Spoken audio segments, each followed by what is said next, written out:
Hello, everyone, and thank you for tuning in to this week of Worst First. This week's episode is brought to you by Usual Wines.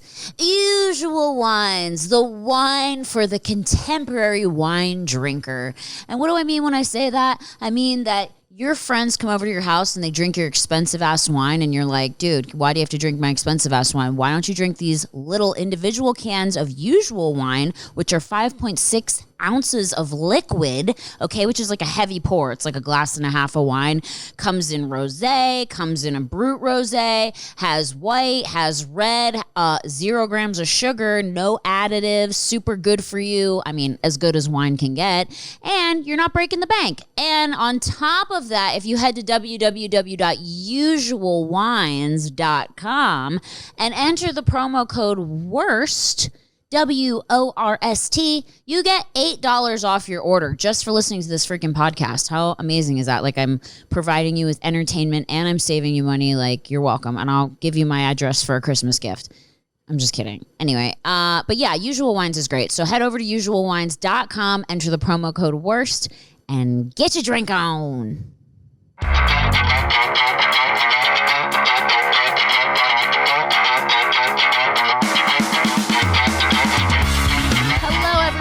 Welcome back to Worst First. I have a very, very special guest today.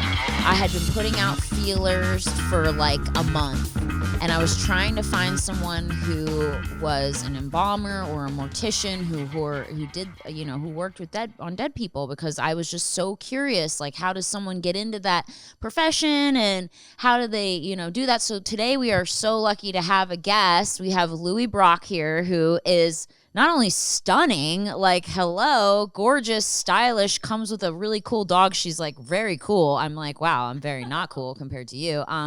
But you're just like this cool person, and you're called a mortician or an embalmer? What do you guys prefer to be called? Yeah, so I have dual licensing. So I have a funeral director's license and an embalmer's license. Hold your mic as close as you can. There you go. Not used to this. Sorry. Stuck on the mic. No, is it your first podcast? Oh, yeah. Oh, okay, I'm a behind great. the scenes person, clearly. So no, you look like you should be on the scene. But yeah, so when you talk, just hold as close as you can. You're good. Okay. Yeah. So you have 2 licenses. Yeah, embalmer's license and a funeral director's license. So technically in California, that makes you a mortician. A mortician. Okay, so the term is mortician for all that stuff. I think it's a personal preference. A lot of people like to say, people, death care associates or death care, if you're in the death care industry, I'll just mortician. That's what it is, Right. People used to say undertaker, obviously. They don't really say that anymore. Undertaker's scary. It's Makes you sound like you wear just like a black coat and like a fucking like mask, like I'm here with a sickle. Yeah, or a wrestler, perhaps. Right? The Undertaker, the wrestler. So, okay, so many questions. I'm like so excited to have you here. I don't even like know where to start. So you're like this young, beautiful girl, and you embalm people. You do funeral preparation. You do all of that. Mm-hmm. How does one get into this, or you wanting to get into this? That's usually the first question that people ask me, and it's really not an exciting answer. I recently, not recently, but like 5-6 years ago, got into this. Okay. I decided to drop everything I was doing. I used to work in fashion, used to model. Then I worked at American Apparel, like in their web department, just a lot of different fashion companies, behind the scenes, online, merchandising, things like that. And I decided, screw this. I don't want to do this anymore. What am I really interested in? And in the back of my head was always that idea of, working in this industry. I don't know why. I don't know where it came from. I was always, just kind of interested in like the biology of people. I never thought I'd go to med school or do anything like that. But I was like, all right. So I started researching, looking into it, realized the only school that was available was in Cypress, California, which is like an hour and a half from my house. And I applied, and I was like, let's just see if this works. Let's see if I like it. And I went back to school, and so I went to mortuary school. So I just started there. Just 5 or 6 years ago. Yeah, I think 5-6 years ago. Yeah, 6 years ago. 6 years ago, you went to mortuary school. And I want to hear everything about that. So you go to mortuary school. It's like your first day. Do they give you kind of like a speech like, this isn't for everybody? Oh, yeah. Like, this is Hogwarts for dead people. Like, you are not all going to make it. You're not all wizards. That's literally their speech. Really? I'm serious. They are hardcore about it. Yeah, they treat this like it is medical school. basically say, you know, huge percentage of people are going to drop out of the program. And we're like, yeah, whatever. Like, that's not true. Oh, they do. Like, they weed you out. And I don't know if that's the schoolwork or just like when they see the bodies, people see the bodies for the first time, they can't really take it. But yeah, we graduated with like a very small class, considering we started with like a certain amount of people. But yeah, school was really hard. It's a really hard program. So anybody who's interested in going to school, there's one school in California now, Cypress College in Cypress, California, and it's difficult. It's difficult. It's really hard. And I'm a person who loves school. I was terrible at school. I like C's, get degrees. You know, I'm not trying to go to grad school here afterwards. Like I was working, I was getting married same time, you know, so it was a lot going on. It was really hard. It was full-time, intense 2-year program. And so how long before they bring the first body in for you? The first semester, you aren't hands-on. You're not tactile with anything. It's the second semester that you're embalming. So, really? Yeah, because you're not just learning embalming. That's actually, there's only 2 embalming lab classes in the schooling. You're doing a lot of other thanatology, study of death, psychology of, you know, of death, everything around that area. And then you're doing like the biology, the chemistry, like they are stuff that you honestly don't even really use in the industry. They throw it all at you. Accounting, you know, it like we're really going to do our own books. I don't Right. They're like, you're not going to hire someone. Exactly. You're going to do the bodies. You're going to do the paperwork. Yeah. In some instances people do, but not really that often these days. Wow. So, yeah, just a lot of classes I didn't honestly think I was going to have to be taking, like, you know, chemistry, like molecular chemistry. Like, I because you have to know what chemicals react with bodies and your organs and that kind of thing. So when they rolled in the first body, was it a guy or a girl? Everybody got their own. So when you're in mortuary school, there's 4 people? It's 4 to 5 people to a body. So you each work, one person works on the head section and then an arm, a leg. And what they're doing, dog just farted. That's okay. My dogs fart all the time. He's an old boy. It's okay. Thanks, Rupert. Awesome. Yeah. Okay. Well, settling in. We're glad you're comfortable, Rupert. Can we get you anything? He's all burnt. He's like feeling very at home right now. He's so relaxed. Yeah, love Rupert. Sorry. Yeah. So, so there's about 5 students to a table, and basically what you're doing is you're focusing on raising. I mean, we can get to that later, but you're raising certain arteries in that certain area that you're focused on. So, the first body that we got, so to be clear, when you have bodies in mortuary school, they are donated from the coroner, basically. They're bodies that have been there and, you know, up to sometimes a year. So these bodies they've been around for a long time. Like they're been dead for a long time. Unclaimed, you know, usually sometimes, unfortunately, it's homeless people. You know, people that didn't have family, nobody to claim them. Wow. So it's a kind of a bummer when you first, you know, see them and you're just like, you know, but. So they're rough looking. It's rough. Like, honestly. Was it a girl or a guy, your first one? They were rarely women. They were rarely women? I saw like maybe one, it was always men. Always men. Yeah. But yeah, I had a man, ours wasn't actually that bad. There was a lot of cases down the line during school that were super bad. And honestly, the worst cases I've seen were those cases. And I mean, generally, like when you're working in the industry, you get like, you know, the 80, 90-year-old little old lady, like there's a lot of those. But these cases were rough. And we do get those when you're working, you know, as a funeral director, mortician, you get those rough cases once in a while, but not like this. So it was a rough, hardcore introduction to what you're gonna have to be dealing with. So they're like, if you can embalm the worst, then the easiest will be, you know, cake. And so what do you have to do? You get the body, okay, and scary. It's hard, right? I mean, it's not like it's physically demanding. It is. But I mean the body physically. Is it rigid? Like rigor mortis? No. People have rigor mortis basically only within a certain amount of time since they've died. So I have to keep remembering to hold this. I was going to keep reminding you, but I'm seeing you remembering. Sorry. You're checking yourself dead. So within usually 48 hours is when the body goes into rigor mortis, when it stiffens up. So by the time we get to them, you know, especially if it's 3 to 6 months, there's going to be no rigor involved. So it's not stiff. So they're pretty, you know, flexible. And so that's weird. Your body goes hard and then softens up again? Yeah, your muscles basically like they seize up. Release. Yeah. And then they release after a certain amount of time. So when you are embalming a body that just died, which is preferable when you're embalming. You want someone who's recently deceased. You do have to, when they do go into rigor, straighten out their arms, and sometimes you're stuck in those positions and you can't break the rigor, so that you have to basically kind of like leave them as is, which is not ideal, but yeah. How long do you have to have you ever had to leave someone like because they've died like this? Yeah, I mean, a lot of older people, they're in fetal positions on their sides, or their hands are clenched from arthritis. You have to kind of decide whether it's arthritis or if it's rigor, and you kind of like have to like uncrack their fingers. But yeah. And this doesn't affect you mentally? Day to day, not so much, because I chose to do this. This is like what I'm into. I love this job like with a passion. But after a while, they say it takes 5 years to kind of get burned out in the industry. And I can see why they say that. They tell you that in school. It's physically, for me, more demanding than mentally. Really? Like and there's a lot of women now in the industry. So we're expected to basically like be as strong as like the bigger dudes who are, picking up the bodies from houses and stuff. And we can do it. There's ways to do it. It's a lot of pulling. It's a lot of maneuvering. You pick up bodies from houses? I've done it a few times, but my last job where I was at, I was mainly embalming. Okay. But I have been. But you have picked up bodies?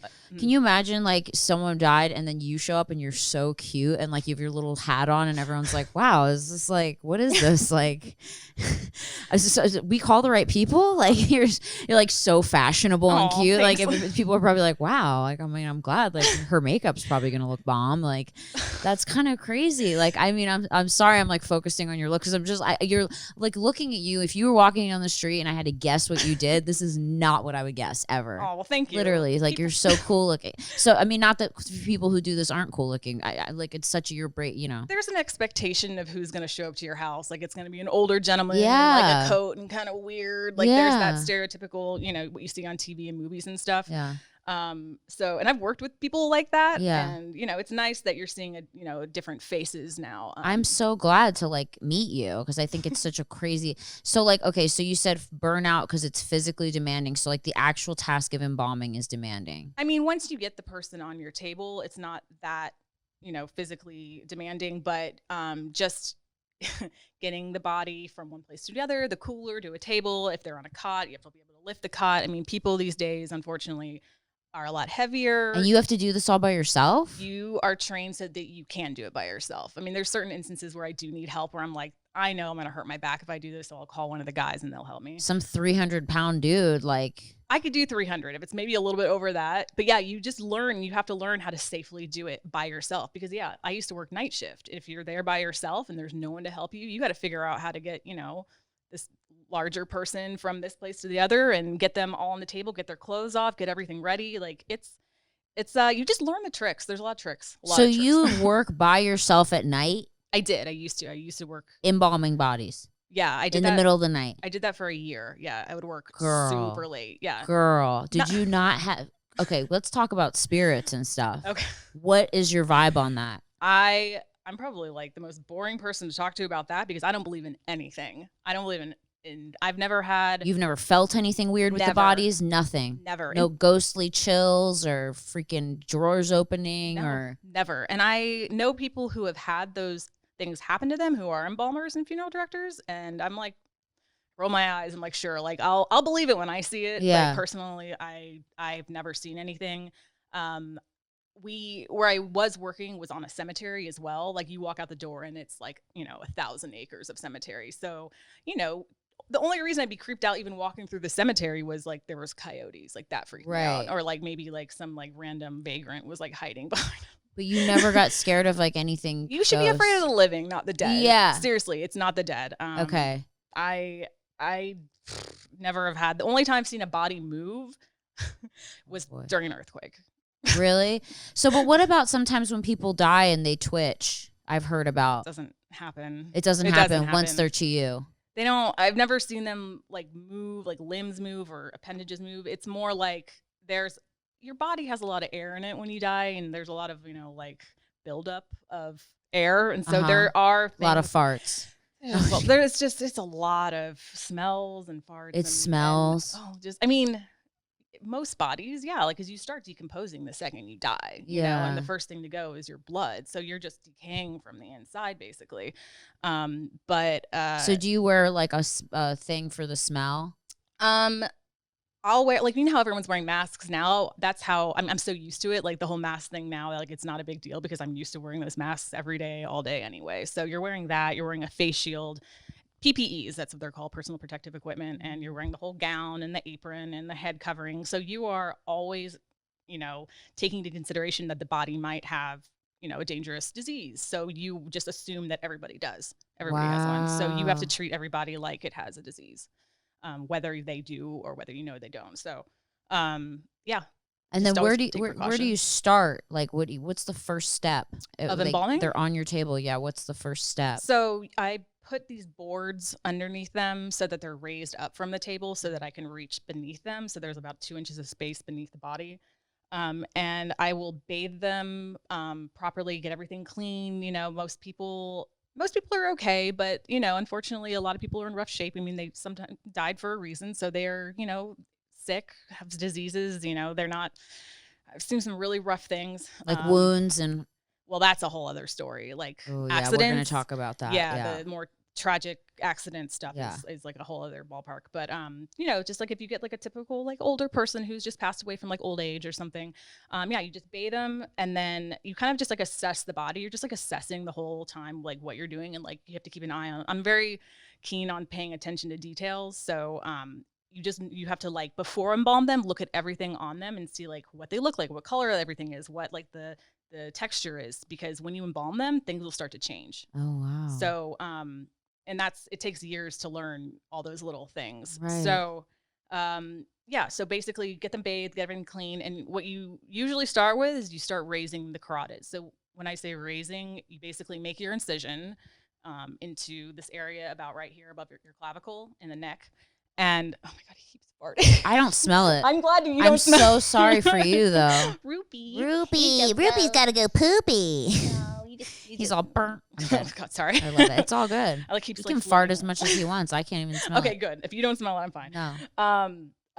Yeah. So you raise the carotid you raise the artery. carotid. How do you artery. do that? You just cut a hole? You have your scalpel and you just cut, you know, maybe about an inch incision into that area, and you use these things called aneurysm hooks. It's a lot of similar tools to like what surgeons use, just a lot of stainless steel, you know, tools. So you basically kind of open up the fascia, like the superficial fat that's kind of everybody has like right underneath the skin, and you're carefully basically trying to make way, get through to the artery. And then first you'll take the vein. You'll see the vein first. The vein is like above the artery, and you have to be really careful because the vein is super, super, super thin and delicate most of the time.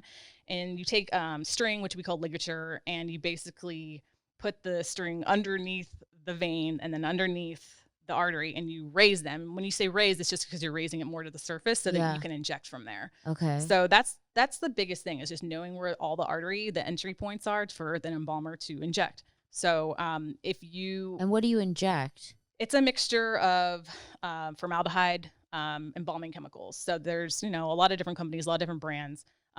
That's another thing. After a while, you just start to kind of learn like your own cocktails of different things. And there's dyes, there's humectants to make.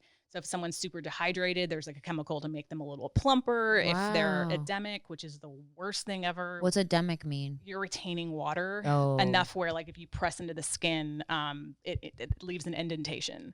So like that, it gets really bad. And people do, they can like retain up to like, you know, half their body weight. I've heard of this called edema. Edema. It's usually when people have like heart disease, right? Or medications cause it, cancer. So unfortunately, that's the hardest thing to get rid of. There's chemicals for that reduces it, but 9 times out of 10, even the family members, you know, they recognize the person, but they do look a bit different because they didn't look like that when they died, unfortunately. But there's some things that we can't really treat. And they give you a picture. They're like, this is what they look like. And it's like a picture from like 20 years ago. You're like, this doesn't even look like them now, but okay. It's usually like a glamour shots photo, and they're like, they don't their have best photo. And people are going to get more fucked because all the face tuning and shit. Oh, they're like, yeah. she didn't look like this. No, it happens all, like, the younger this people. This is the most face tuned photo I've ever seen. So you have young people come in too? Oh. But is it often? Oh, yeah. Yeah. I mean, you know, since I'm in LA, LA County, and we served most of LA County. You see a lot of different cases, and I was fortunate enough to have my apprenticeship at a place where it was high volume, super high volume. So I've seen, I don't want to say everything, but close to everything. I've worked on, thousands of bodies. And Babies? Really? Yeah. What happened to the babies? Just accidents or just crib death and stuff? And sometimes SIDS, yeah. Sometimes there's been pool accidents. Oh, no. More often than, you would like to hear about. God, do you see the families? Do you meet the families? No, I don't. I used to Okay. do funeral directing where I'd meet face-to-face with families and arrange the funerals before I did my embalming apprenticeship. And once I did my apprenticeship, I kind of just, I was just put in the embalming room, and I rarely saw families. Are you glad you don't see families now? I liked funeral directing. I really did. I would love to work Okay. at a place that I could meet with families and then go embalm their loved ones. So it was, I did everything for them. But unfortunately right now, like especially in California, there aren't many mom and pop type places to do that at. Right. So everything is, sectioned off. Were people, when you were meeting with the families and then they would talk to you, were they like totally distraught and it was like, Yeah. yeah, it's and hard.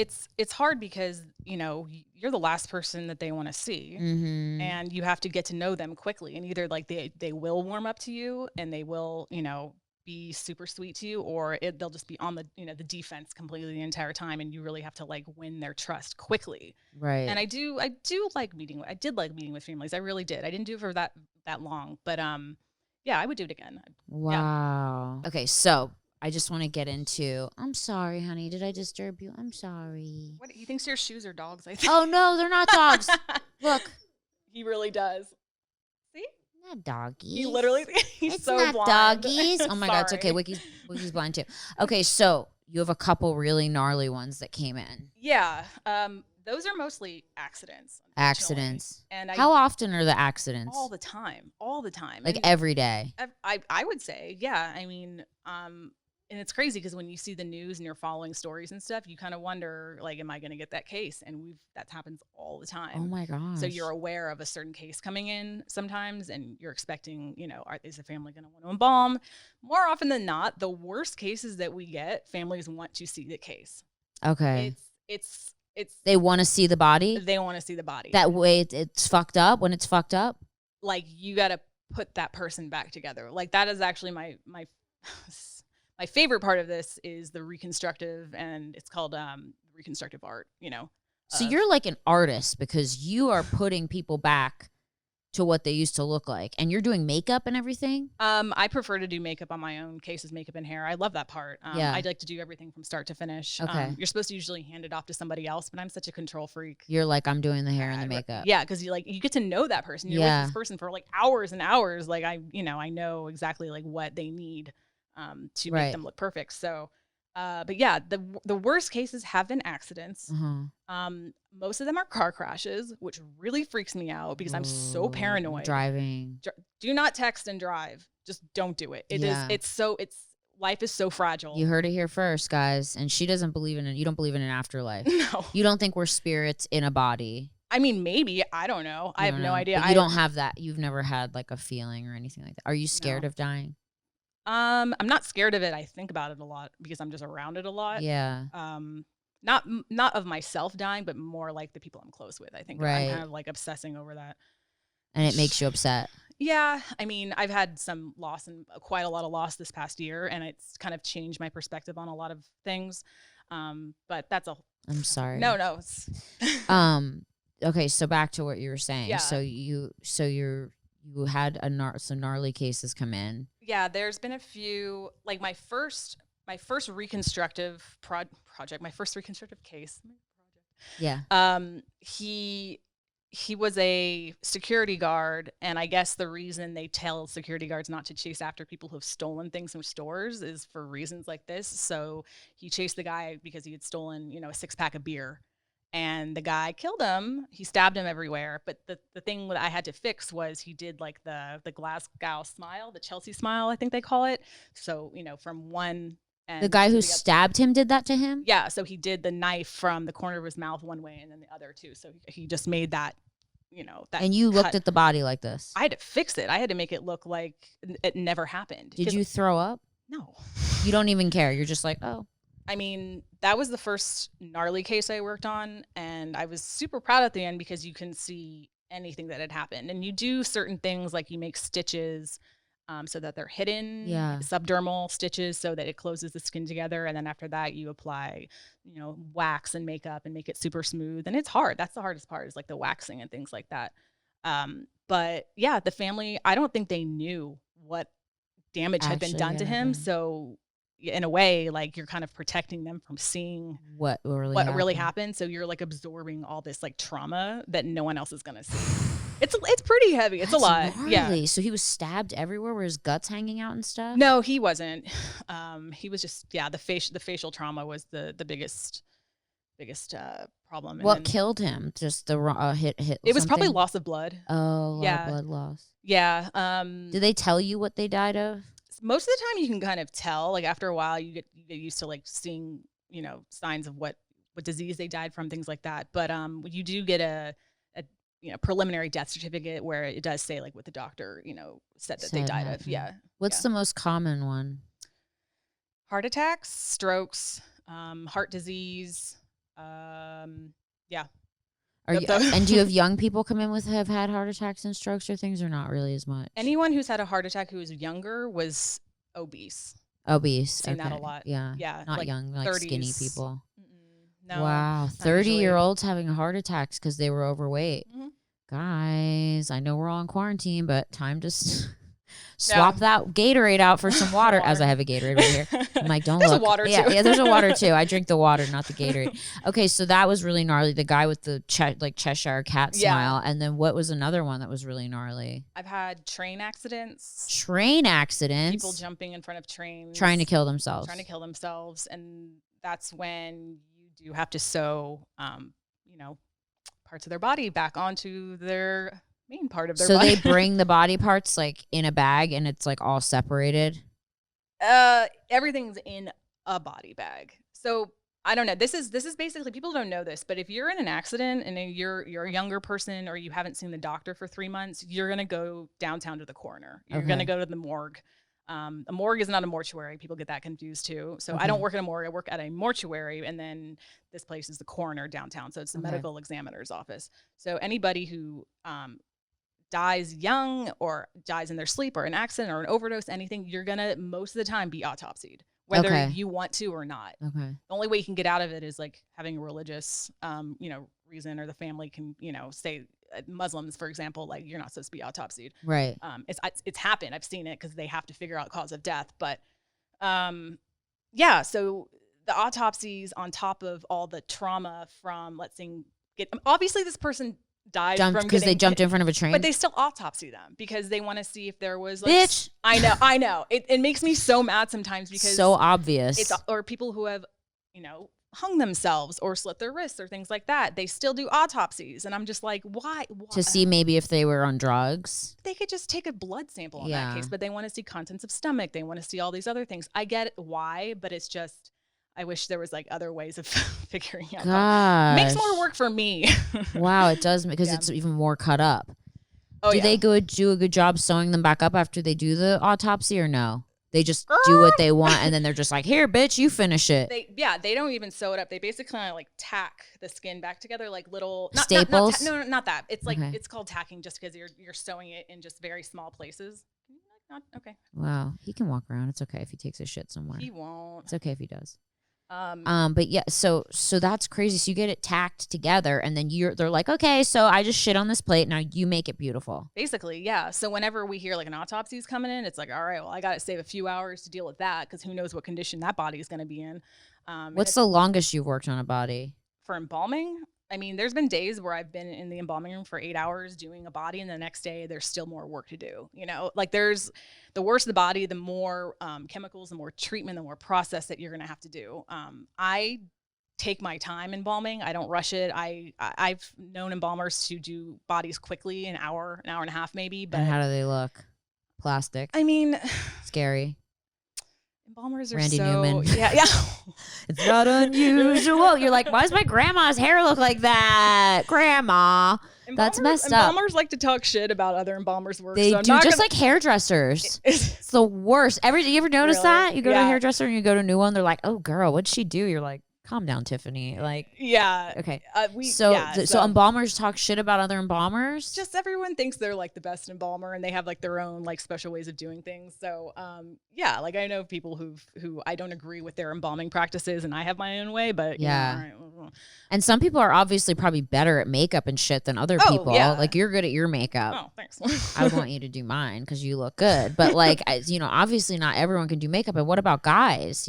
Guys do the makeup? Sometimes. Yeah. And that's the one thing about the Cypress program that I think they should change is having makeup courses because there's no cosmetology or hair. Like they teach you to do like an old lady, curl set, right. which is actually really helpful. And I love doing those. But other than that, no, like you have to learn during your apprenticeship how to do makeup. Yeah. And it's not normal makeup. You have mortuary makeup too. So you have to learn how to like use those. So it isn't makeup like MAC. It's like specially made for dead people. Yeah. It's super, super opaque. Super opaque makeup. And unfortunately, sometimes you have to really cake it on because, not everyone's going to turn out with that perfect skin tone. Right. After they're embalmed. Sometimes they're gray. Sometimes they're green. Like if they had jaundice, they might have turned green during embalming. So you have to like cover. It's like painting. It really is. Their whole face. Their whole face, their hands, everything. You avoid that. Like that's, if you have a good embalmer, like that stuff won't happen. Right. But yeah. Oh my gosh. It's so gnarly to me that like, so you right now, like, I know you're like said you're taking like kind of a little hiatus. I'm on hiatus during this situation, which is good. And I'm glad you are. So how long do you think you're going to want to do this? Do you think you're going to want to do this for like a while? Like, is this something that you think you like? Yeah, I think so. Yeah. it's hard to find kind of like the perfect situation work environment that I want to work in because like I said, I do want to do funeral directing and embalming. I know that's probably not going to happen in LA, but I'm just taking a break right now. And I'm kind of just like reassessing where, I want to be in the industry and stuff.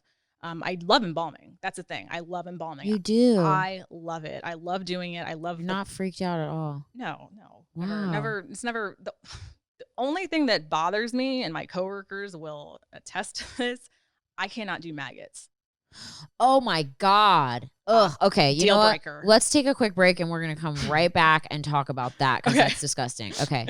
Wow. This podcast is intense. I hope everyone's enjoying it. And I just like, again, to mention our sponsor, Usual Wines. I could certainly use a drink right now, even though I don't drink with all this blood and guts talk.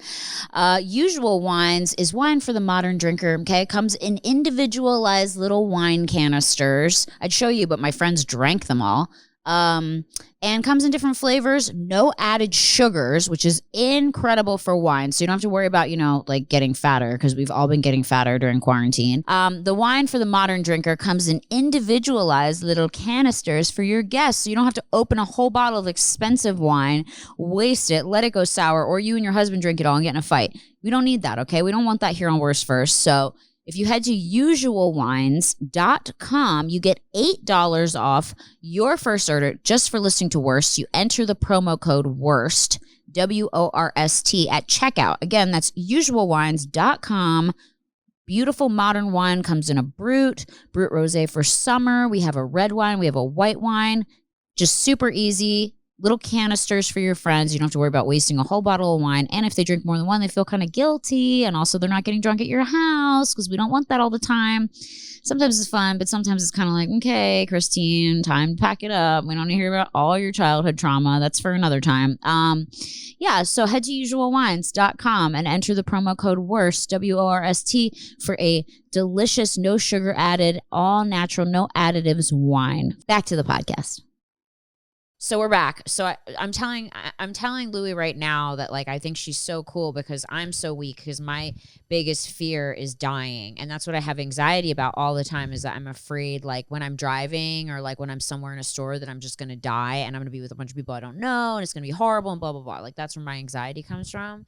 And like you just said, don't worry because when you're dead, you won't know, right? Like, and that's what I'm hoping. But then I have like this weird fear in the back of my mind that like our body dies, but then our soul is still there and we can still see everything happening to us. So I'm just a little freaked out. Yeah. But do you ever notice, have you ever seen someone, well, obviously you work in this business, you've seen someone die. No, well, you haven't. No, You've never seen someone go from being alive to dead.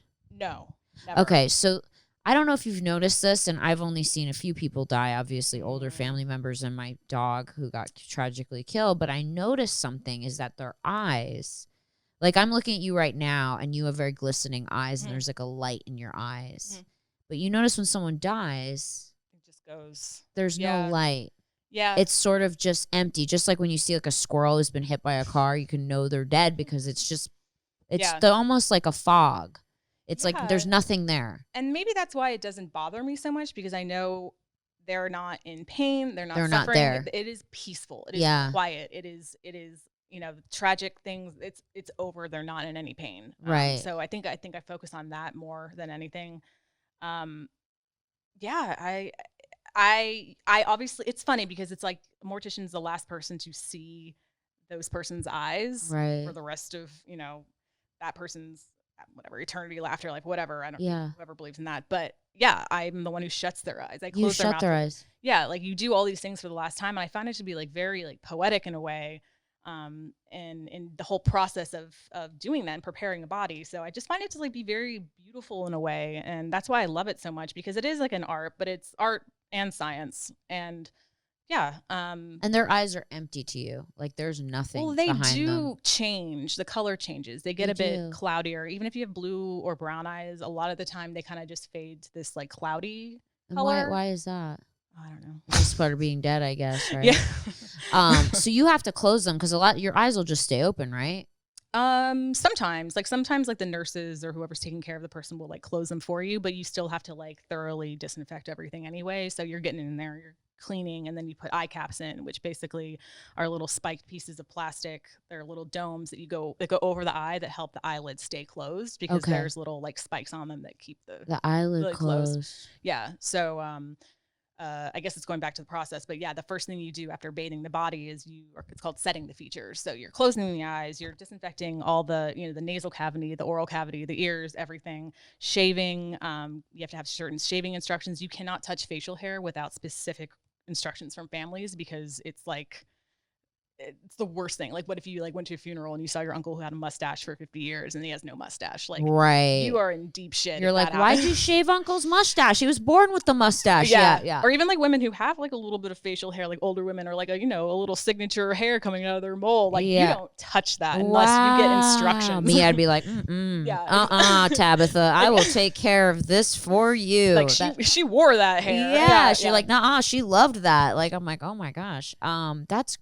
insane. Okay, so we were talking before the break about bugs and things that can happen when you die. You just said you won't do maggots. I mean, I have to, but... So how does that happen? How do maggots happen? Is a body being left for a long time? I mean, we try to do obviously everything we can to like mitigate that. So keeping the bodies like wrapped in the sheets and plastic and keeping things away from the outside element, so to speak. But if like the body's been, let's say, like found at home after a certain period of time, or even at the coroner's office, unfortunately, like if there's that one fly that comes and like lands on that person's face or goes into their nose and lays that egg, whatever, it's over from then on. Because then you are just like, it's an infestation. Yeah. Your whole body. Not your whole body. Like it could spread, obviously, but like usually it's the face, because that's where they can get in. The face has maggots in it? Well, they go up the nose or the mouth. And then how do you get them out? They're really hard to kill. That's why I hate them so much, because I haven't found like the perfect thing to really like get rid of them. But we used, there's a lot of different things.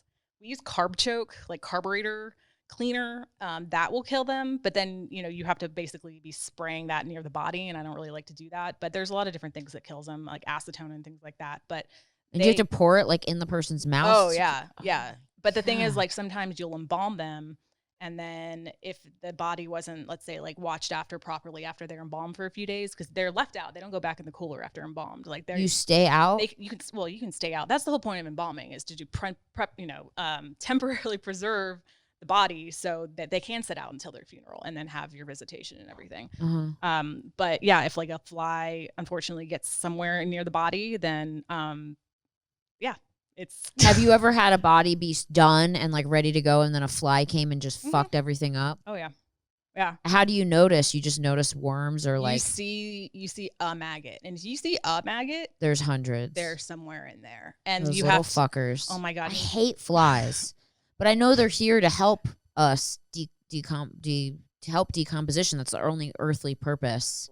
I fucking hate them though. I have fly traps all outside, and I watch them. And you know what's even grosser is the fly traps have all the flies in it, and then the flies eat each other, and then they lay eggs, and then the maggots eat the flies, and it's like the whole bag's full of maggots. It's disgusting. My stomach. Yeah, they're nasty. So I'm dead. A guy comes in with like his face slashed, and you're like, nah, it's no big deal. Yeah. Maggots though, I will not fuck with maggots. Wow. No, yeah. So that's a big thing in the business. Is that like a big thing to deal with? I mean, your biggest thing is to like keep that body fresh, so it does not happen. Yeah, right. But unfortunately, sometimes it does.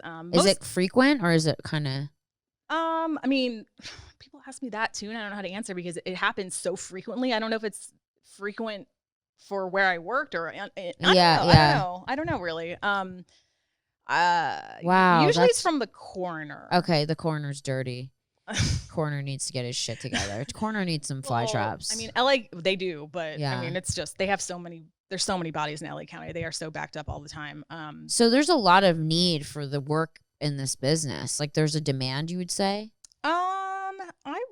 I guess I would say that it's pretty competitive. I mean, there aren't a lot of embalmers, but then like the jobs are so few and far between that it's like everyone's pretty competitive to get those positions.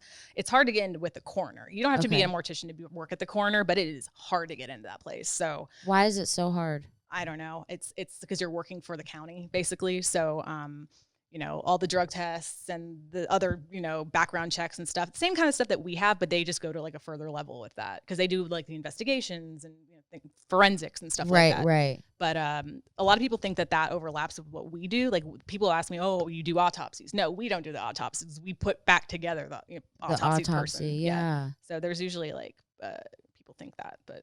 So how many, obviously there's so many people in Los Angeles. So like when you're working there, like how many bodies are coming in a day? I mean, I worked at a super high volume plate. I couldn't even tell you how many bodies came in a day, honestly. I'm not saying like there was like a ton, but like, are we talking hundreds? No, not hundreds a day. No. Like maybe like 20 maybe. 20 people a day? Like 10 to 20 maybe. It got really, really super busy, obviously, when COVID happened. Yeah. And I was seeing these numbers come up, on the news and stuff. And I'm like, these aren't right because we're seeing that amount of bodies with COVID come in. Like, so if they're talking about the whole county, like I think it's being undercounted big time. Undercounted? I mean, we had to have external fridges, coolers brought in to hold the bodies. Like there were so many. There was a lot of COVID patients. A lot of COVID patients, unfortunately. And it was really scary at first because we didn't know much about it. And yes, you were like, we're working around it and like, what are we doing? Yeah. I wasn't so much afraid of like the bodies having COVID because you're wearing your universal precautions, PPEs. Like I'm not worried about that. It's mostly like the drivers coming in and out of the hospitals, the nursing homes. Like there's just a lot of precautions that need to be taken. And I'm so like nervous about all that that I was starting to kind of get like yeah, you're like, don't cough on me, don't look at me, don't touch me. Yeah, same. So that's crazy. Well, you guys heard it here first for all you non-COVID believers. There's so many people that are like, it's not real. Or a lot of people think that people were just being diagnosed with it who didn't have it, like, because there would be some people who I mean, I think a lot of these people probably had underlying conditions or no. Absolutely. But like when you look at the death certificate, it'll say, like pulmonary issues, cardiac issues, and then the third, fourth line down, COVID. Yeah. So it attributed to their death because they had those underlying issues. But also there's some people that didn't have those issues. So and it was just COVID. Did you see young people die from COVID? I never children. I never saw anybody super young. Maybe like men in their late 30s. I think I saw like a few, but was it more men than women? No, it was equal. But yeah, they all came mostly from the hospital. Wow. Yeah. People in their 30s, guys in their 30s. Yeah. I mean, the thing is like some people don't know that they have underlying conditions. Yeah. So maybe they didn't take the precautions that they needed to. So it's just so important to like listen to what the CDC is saying because it's real. Yeah, well, you're hearing it, guys, here first from a mortician. So get your shit together and stop being fucking having your barbecues and shit. It's so frustrating. It makes me so angry that people are still doing this kind of stuff. Like it seems to have like died down, but It hasn't. No, I mean, like, I'm not having any big gatherings, and I'm, like, very careful about who I have. I'm like, have you been around anyone? Have you da-da-da? Like, I'm very, like, and obviously we're sitting. Yeah, and I get I'm, like, tested on not. the reg, Yeah. so it's like. And I'm sitting, like, very far from you. I mean, actually, Tommy and I got tested, like, 3 times in the last 2 weeks just because we were supposed to do a show. Mhm. Thank God, negative. But yeah, so, I mean, this is just, like, I'm just so blown away by, like, this whole, like, that you do this. Like, what was, like, the saddest one that you saw come in? That you were just like, this is really sad. Saddest, it was a car accident, Mm-hmm. and it was a mother that had just had twins Oh my God. prematurely, and she was on the way to the hospital to see her twins in the NICU, and she was in a terrible car accident. And she died. Yeah, and it was a major reconstructive case. Is it people being killed by drunk drivers a lot, or is it more texting and driving? I don't know. It's kind of a toss up, maybe. I mean, obviously, like, I don't know that they died from texting unless I read that. Like, well, not even on the news. They don't really know that. It's mostly like, yeah, I'd say just negligence. Drunk drivers are a big part of it because I do like look up the name sometimes and see on like news like what exactly it was. Yeah. I mean, looking down for 1 second, like, yeah. Are car accidents one of the biggest ones causes of death? I mean, a huge amount. Yeah. Huge amount. I would say. I mean, yeah. Like almost like top up there, like heart attacks, car accidents, drug overdoses. There's been a lot of, it's so sad. Like a lot of young people overdosing or suicide. A lot of suicide. A lot of suicide. You see a lot of suicide. A lot. Young kids, 14, 15, guys in their 20s, young women, and every, race, age, sex, anything. It's a huge problem right now. Suicide. And more during this pandemic? I think statistically that is true because people are getting a bit more depressed and stuff, but yeah. And what is the ways that they usually do it? It's crazy because you see all the different ways, but the biggest one I've noticed to happen the most frequent is hanging. Really? So the ligature marks on the necks. Yeah, hanging themselves with different types of, iPhone cords, rope. iPhone cords? I've seen that before. You've seen someone hang someone with an iPhone cord? Yeah. How do you even do that? Like, it's like a 9 foot or 10 foot. I don't know. And you tie it to like the ceiling, and I guess. I think he did it from a fridge handle. Gosh, how do you? I don't know, but that's like sometimes you get these like little bits of information, and you're just like, I don't even know. And it's young people, young girls and teenagers. guys. Oh my gosh. Yeah, and it's crazy because, sometimes you can find the stories, or find if it was a murder, for example, it's usually reported. But you can look them up on Facebook. Their accounts are still active, so sometimes you want to kind of like see what they looked like. Do you do that? I do, yeah, because you find out about them. You are spending time with that person, and like sometimes you don't get the photo soon enough, and you need to see like what they looked like to put them back together. And you kind of, maybe that's just me, but like I go a bit deeper. So yeah, I like. Do you get sad for them, or are you kind of like a business person?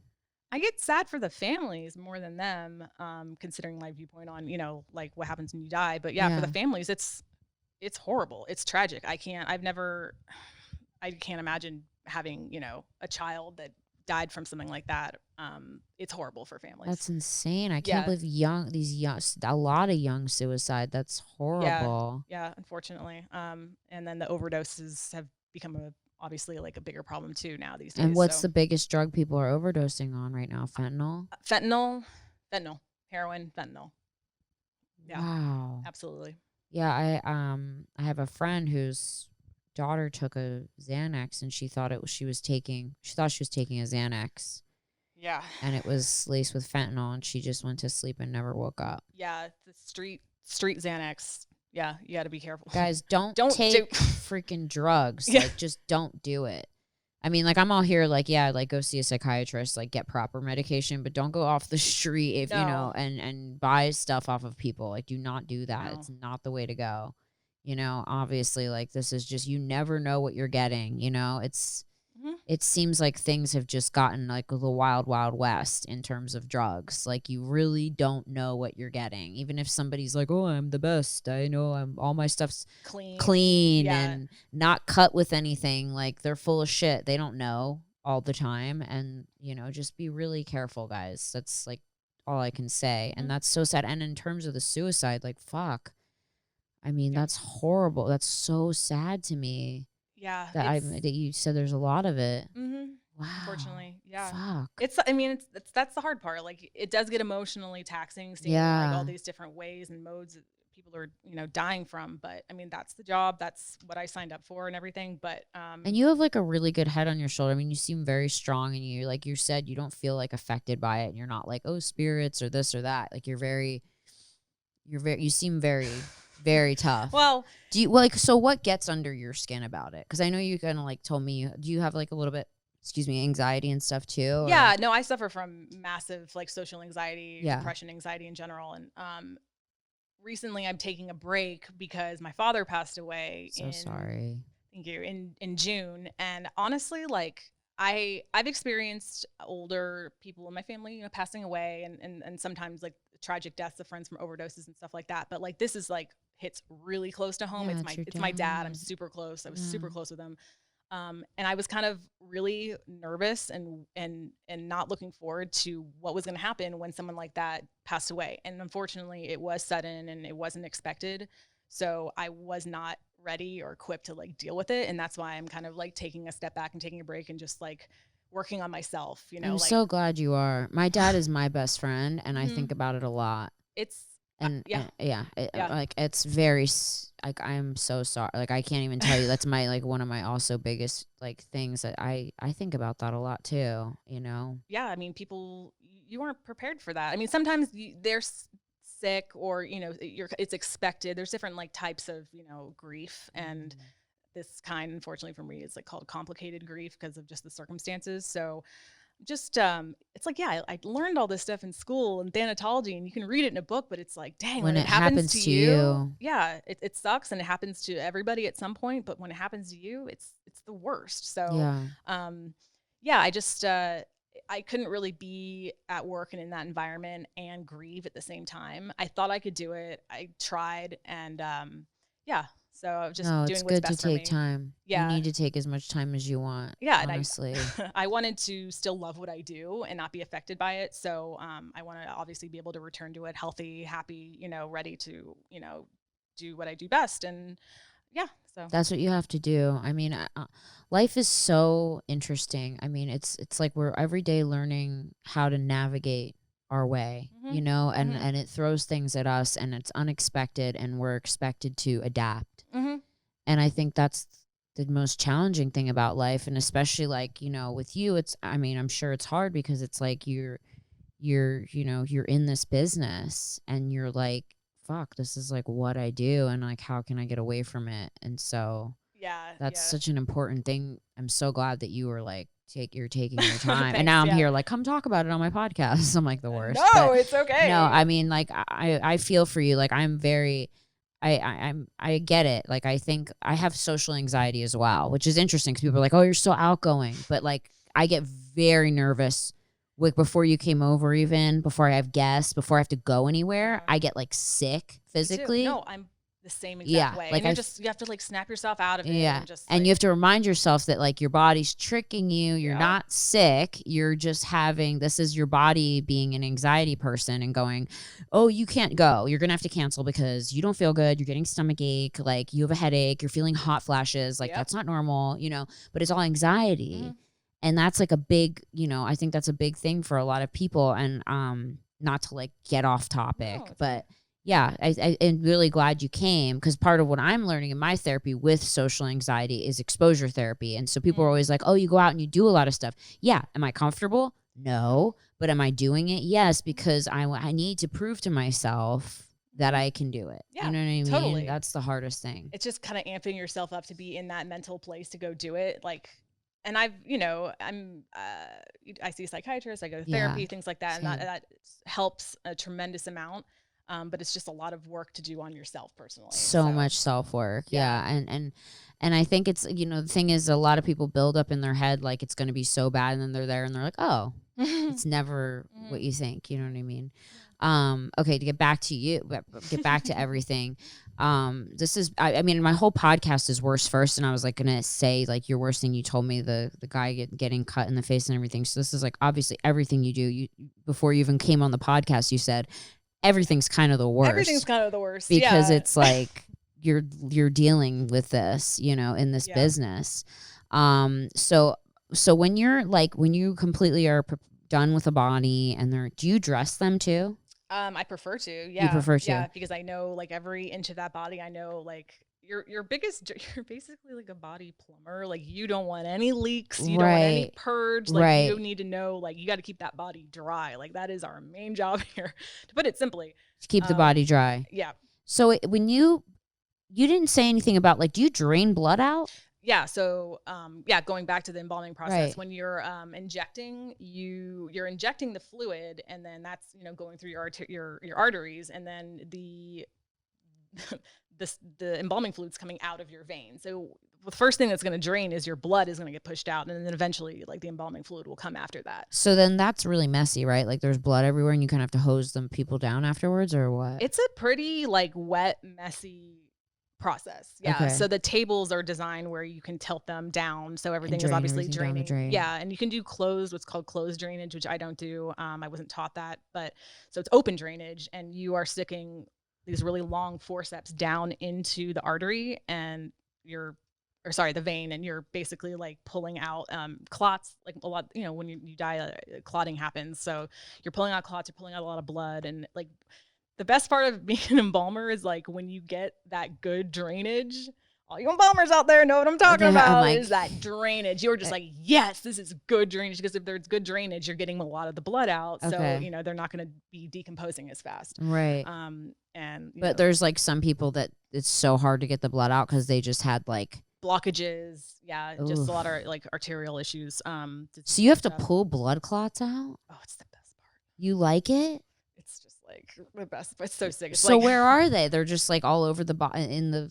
Yeah, because since you're pushing all that fluid, with pressure with the machine, they're pushing the clots toward whoever you're draining. So the forceps are kind of like fishing out. You're like fishing. How big are these clots? They can be like little, and then they can be like super long, like big fat clots, and you're just like they're like slugs. And sometimes. Yeah, but that's when you get those out, that's great. And what do? You just pull them out, and what? They go down the drain. They go down the drain? Yeah, everything goes down the drain, like normal sewage. Like there's no special processing. That's what people don't understand about embalming is like the blood, the fluid, the embalming fluid, it's down the drain. Yeah. How do the clots not clog it? I don't know. It's not my problem. Dead. She's like, I'm kind of a plumber, but not in that way. Body plumber. Wow, this is like just my mind is blown. Yeah, I wish people could see the process in person, so they know like what happens, because it's so closed door. I mean, obviously for those reasons, but for personal protection and stuff like that. But yeah, it's such a closed door process. Like my family, my friends, like nobody really like knows what I do, like step by step. I know, and I went to your Instagram page and it says it in the bio, but you don't like really talk about it or post about it. Do you like to just keep it private? No, I mean, I was thinking about maybe opening up sort of like a forum where people could ask questions. You should. I'm like so curious. Like I have 1,000 more questions and we're already at an hour. Oh, shoot. Like I'm literally like, I want to know if you've ever done like a shark attack, or like if you've ever, because we're in California, or like, I mean like people who have blown their brains out. That's many times. A lot of that? Yeah, a lot of that. How do you fix that? It depends on like what kind of gun was used, or like the caliber or the bullet and things like that. So you've seen people come in and their heads all fucked up. Oh yeah, in pieces. So, how do you not have nightmares? I mean, I had nightmares to start with before all this, but I never really had nightmares about work. You don't have nightmares now about anything that you've seen? It doesn't haunt you? Or no, not specific cases or anything. Sometimes I have nightmares about bodies waking up when they're on my table before I embalm them and they're actually awake. But then it's like a relief because they're not dead anymore. So it's kind of like a weird. You're like, oh my God, you're alive. Let me call the guy. Did you ever have that happen? No. Dead. No. Yeah. I'm all. Did anybody ever wake up? That happened recently, apparently. Did you see that in the news? No. Yeah. A woman woke up when I don't really know how accurate that was, but it was reported in like credible news sources that a woman woke up at a mortuary and she hadn't actually died. Maybe she was in like a coma and they just. And then she alive now? She's alive. Yeah. So that literally is my biggest nightmare. Can you imagine like you're about to freaking slit and put embalming fluid in and they're all, that's my biggest fear. Yeah. Because I've heard weird stuff about like bodies jerking and like doing weird stuff, but that's just your muscles, and I mean, maybe that's happened to some people, but like that's never happened to you. No, the only thing that makes bodies move is just like the gases inside of you because there's so much gas building up. So like you'll see like movement within like the abdomen or the chest or something, or like when you're embalming, like things will I don't know why I did that. The arms don't move. It's usually just like in this area. Do you ever hear noises ever come from that? Yeah, there's like hissings and that it's air coming out of nose. But it never looks like they're breathing. No. You're like, never. they're done. I mean, by the time they get to me, they're cold from the cooler. Yeah, so, yeah. But yeah, no shark attacks.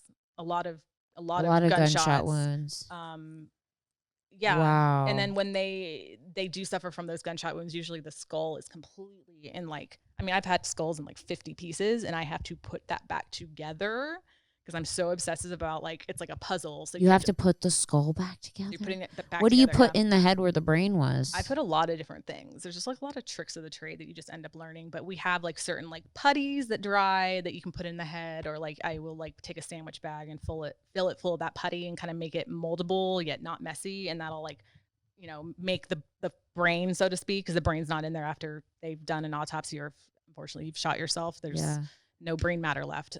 So you don't have to clean up brain. Well, I have. Yeah. I heard it looks like ground beef. No, not at all. What does it look like? It's like the brain melts in a really interesting way. It melts? It melts. It like kind of turns into this like slimy, kind of like gooey stuff. Really? It does not stay in its form. Okay. That you're used to seeing when it's like, you know, in formalin at like the, you know. We're weird. museum. Like, what do you think we are? Like, how do you think we got? I'm just curious your opinion. You work with dead people all the time. What do you think we are? How do you think we got here? What do you think the deal is? Whatever that scientific answer is with evolution, you know, along those lines, I'll go with that. You think evolution? Oh, for sure. But where do you think started whatever that was? I don't know, like stardust, bang, big bang type thing. Sure. I mean, if that's like the main, you know, the leading theory of how. So you're science. Totally science based. Yeah. I don't know. I don't want to say anything like. No, you can say whatever you want. You don't have to worry about that. Everyone's entitled to their own opinions. Yeah, I'm not a religious person by any means. I'm not a spiritual person. Maybe that would help me along my whole journey. Maybe like the spiritual side might help me, you know, understand and cope with grief better on my own. Because with me, it's like once you die, that's it. Blackness. That's it. But also back to where you were before you were born. I guess that's what I think. But I don't know. I'm not. I'm not the expert on what happens afterlife, if there is one or not. So I don't think anybody knows. I know people think that they know. I don't think that. I don't know. Either you find out after you die or you don't. Yeah. Either one way or the other. That's the truth. I just try not to think about it. I'm like, so I just want to keep you here for like another 3 hours and just ask you about every experience you've ever had because it's so interesting to me. Spitball some questions if you want. I'll answer shorter. No, you're not. You don't have to worry about that. I'm just like, we just started posting these on my Instagram, so now they're only an hour long because that's the most you can post on Instagram, which is such a bummer. But no, I mean, like, I would love to have you back and like do like a part 2, and like I would love to have people write in questions for you. I would absolutely would you love that? Because I love just like teaching the public about like what we do and what it is, and like their options for, you know, when their family members unfortunately pass away. Like people they're not educated on what their options are, and a lot of time they're taken advantage of, and you know, funeral directors get like a bad break sometimes because of that. So I would love that to be more of a conversation for people. Yeah. So we're going to do that. Guys, I want you to write me and ask any questions that you have for Louie, and we're going to have her back on in a few weeks, and we will ask you all of their questions. That would be awesome. Oh my God, dude. Yeah. Thank you so much for taking the time to be here. I'm like I'm in awe of you.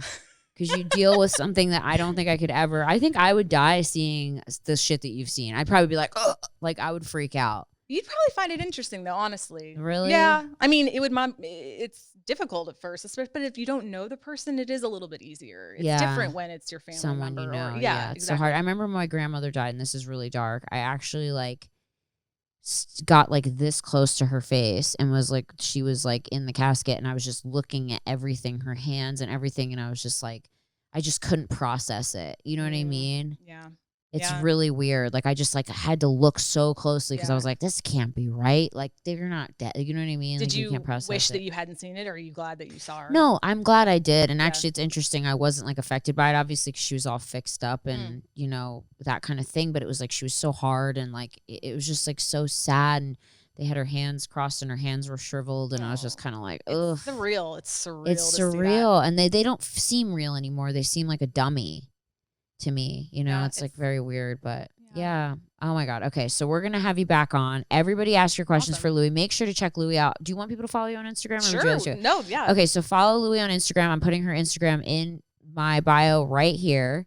And check out Rupert, who's the shit and amazing. And we're going to have Louie back on, and she's going to tell me I'll answer all your questions that you guys have. Of course. Yeah, This that has would been be so cool to have you here. Thank you so much You're for having so me. amazing. I'm in Please, awe no. of you. And thanks for beating your social anxiety and coming. You're And I beat mine today too, because I was before you Yes. came. I was like, I'm having anxiety, headache, sweating, because I'm always nervous to meet new people. I'm the same way. So at least we knew we were on each other's same page. Anxiety together. Yay, this is a safe place. I don't know where I'm going with this. Anyway, guys, make sure to stay tuned for next week on Worst First. We'll see you later. Bye.